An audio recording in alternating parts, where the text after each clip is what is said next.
retrouve comme promis donc pour les vidéos de paille.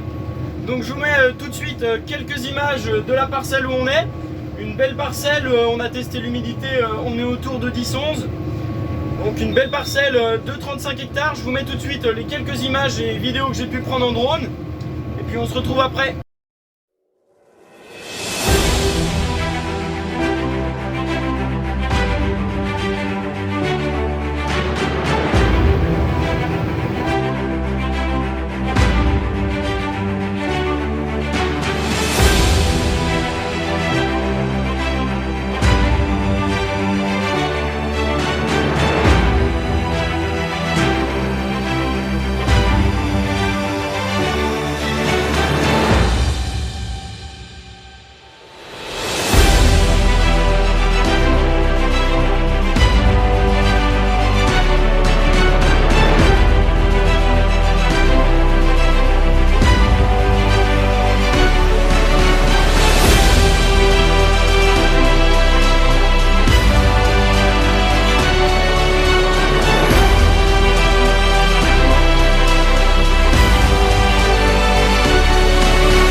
Bon, vous avez pu voir quelques plans de drone de cette belle parcelle. Je vous dis tout de suite, ces vidéos ça va être un peu différent d'habitude. Ça va être beaucoup de blabla et un peu moins d'images.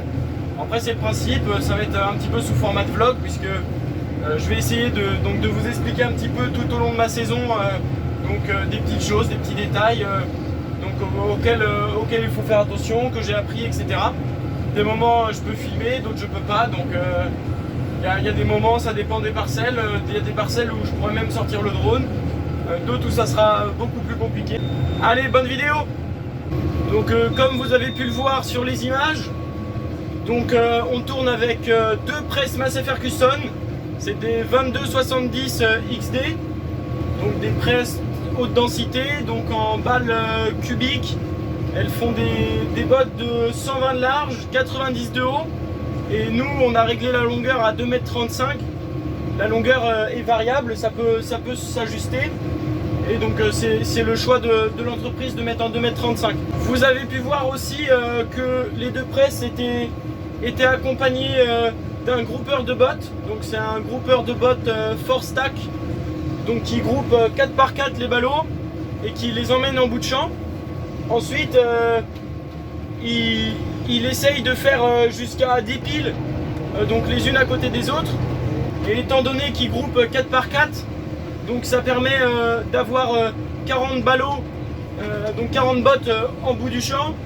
Et 40, ça correspond à ce que peut prendre un des plateaux la campagne. Et donc c'est parfait, ils arrivent. Le Manitou charge directement le tas qui a été fait. Et comme ça, il n'y a pas de perte de temps. Donc là vous avez pu voir la première équipe de pressage, donc qui est avec les deux Massey Ferguson et un groupeur.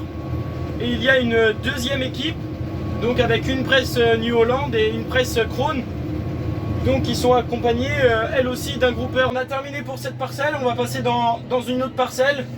Et donc pour la route, comment ça se passe avec ce tracteur? Donc vu qu'on a une voie élargie pour passer bien de chaque côté des andins, c'est-à-dire que nos roues sont déportées de chaque côté, et puis que la presse est quand même relativement large. Moi je suis en 3,20 m de large, mon collègue avec l'autre Massey il est à 3 m, et puis la Krone elle est même à encore plus parce que la Krone est plus large. La différence entre les deux Massey réside dans la monte de pneus. C'est la monte de pneus qui fait cette différence. Et puis sinon ça va bien, ça roule bien. Le tracteur tire sans problème. La presse pèse à peu près 12 tonnes à vide. Donc même avec un ou deux ballots dedans, puisqu'on a toujours deux bottes dedans même sur la route. Donc on est à 12-13 tonnes à vide, donc ça va bien. On n'a pas trop de difficultés, on roule quand même assez vite. Donc on perd pas trop de temps entre les parcelles. Bon, il y a des moments ça va bien, d'autres moments ça va moins bien. Donc là j'ai bourré. Bon, c'est des choses qui arrivent. La paille devait être un peu plus verte, où il devait y avoir un coin humide. Ça s'est coincé à un endroit, puis après avec l'accumulation, tout de suite ça vient tout bloquer. Étant donné que je roulais assez vite, donc pour faire mes 40 tranches, eh ben, tout de suite c'est monté très vite et donc ça a fait tout de suite un gros tas. Donc là c'est parti pour tout enlever à la main. Bon bah au final c'était vraiment très bien bourré. Vous voyez, je suis derrière le volant, je suis en train d'enlever la paille en fait par derrière. C'est par là que ça part le mieux. Et puis après on va essayer de repartir parce qu'en gros c'est les ameneurs, donc ces pièces là qui n'arrivent pas à prendre la paille, qu'une fois que c'est tassé, ben, il se ferait un passage et puis la paille passe plus correctement. Donc voilà, des fois c'est le pick-up, mais là justement c'est les ameneurs, donc ça demande d'être un petit peu plus loin dans la machine pour débourrer.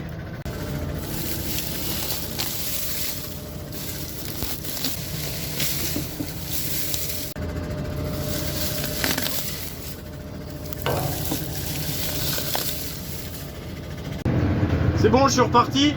J'ai laissé le capot ouvert pour bien voir le flux de matière rentrer, et puis après je le refermerai. Il y a Geoffrey, le gars du Manitou, qui est venu me donner un coup de main. Et donc là, c'est tout doucement pour ramasser le tas qui a bourré, puisque sinon, c'est reparti pour faire la même. La paille a été hachée et tout, elle va coller. Donc il faut vraiment y aller tout doucement. Voilà. Voilà, là on est lancé. On est reparti dans un andin, bien. On va aller fermer le capot. On va sûrement avoir un coucher de soleil sympa, donc je vais essayer de vous faire quelques images.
Voilà, donc fin de journée, ce soir, enfin même plutôt ce matin puisqu'il est 2h30 du matin. Là on est dans un beau moment, ça se passe bien, on peut tourner tard le soir. On atteint plus de 500 bottes jour facilement. Donc c'est vrai que c'est quand même assez agréable de pouvoir travailler comme ça. On a des bonnes conditions.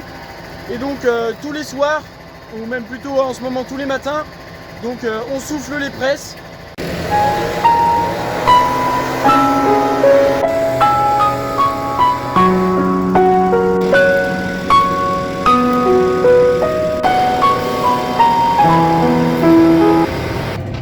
Bon, au niveau du pressage de nuit, les deux se vont bien. Le pack éclairage est pas mal. On en a assez de vent, donc si on rajoute les feux de route pour bien voir l'andin et puis les andins sur les côtés. Et puis après derrière, il y a tout ce qu'il faut donc pour voir et l'andin qui rentre dans la presse et même un petit peu sur les côtés, l'arc-cuisin qui passe un peu vide des fois, des choses comme ça. C'est vrai que c'est quand même assez agréable, surtout que bon, les nuits sont longues. Quand on finit à 1 ou 2 heures du matin. Donc c'est quand même agréable d'avoir un éclairage qui permet de rester réveillé et puis de ne pas plisser les yeux pendant la moitié de la nuit. Donc la nuit au niveau de la route, toujours très agréable de rouler de nuit, enfin moi j'aime beaucoup ça. Parce qu'on n'est pas du tout embêté par la circulation, sur les ronds-points, les stops, les feux. On est tout seul quand on rentre tard le soir ou même tôt le matin. On est tout seul sur la route et ça c'est quand même sympa, enfin moi j'aime bien. On peut rouler tranquillement sans être embêté par la circulation et même sans embêter les gens, c'est aussi important. On essaye dans la mesure du possible de rouler doucement dans les villages quand il fait nuit, puisque bon voilà, on rentre à des horaires qui conviennent pas à tout le monde. On sait bien que les gens sont en vacances, font autre chose, ils veulent dormir la nuit, on les comprend. Donc on fait attention à rouler doucement. Donc dans l'entreprise où je suis, on est logé et nourri. Ça c'est vrai que c'est quand même un gros plus si jamais vous regardez des saisons de paille ou voilà. Alors beaucoup de monde fait ça hein, bien sûr, Mais si vous cherchez un emploi dans l'agricole, un emploi saisonnier qui va être assez intensif, où il va falloir travailler tard le soir, tout ça, c'est vrai que c'est un gros plus d'être logé nourri, puisque là je vais arriver, je vais avoir donc juste le plat à réchauffer si les autres ont déjà mangé, ou même le plat encore chaud. Hop, je mange, je range mes couverts, et puis je vais me coucher direct sur place à l'entreprise. C'est vrai que ça c'est un gros plus de ce côté-là. Donc là, vous pouvez voir, on arrive le soir, donc le couvert est mis, on a un espace ici, donc c'est sous un Tivoli. Donc pour manger le midi, le soir, ça se passe très bien, c'est vraiment super. Et vous voyez juste à côté, donc l'atelier, le hangar où on range les presses. Moi je suis déjà arrivé, voilà le collègue avec la sienne. Donc on va mettre ça à chauffer. On va tranquillement mettre en route le four. Voilà. Et puis aller prendre la douche. Et puis on reprendra après. Donc le repas avec tous les autres, ça ira bien. Donc voilà pour ceux qui se demandent un petit peu comment on est logé. Donc on a les petites chambres. Ça va bien. Donc là c'est mon collègue de pressage, Maxence. Donc qui dort avec moi, la salle de bain, les toilettes, voilà. Donc on est plutôt bien logé. Ça se passe. Donc c'est la fin de journée pour moi. J'ai eu le temps de manger, de prendre ma douche. Il est déjà très tard. Je vais aller me coucher et on se retrouve très bientôt pour la suite de ma saison de paille. Allez, salut!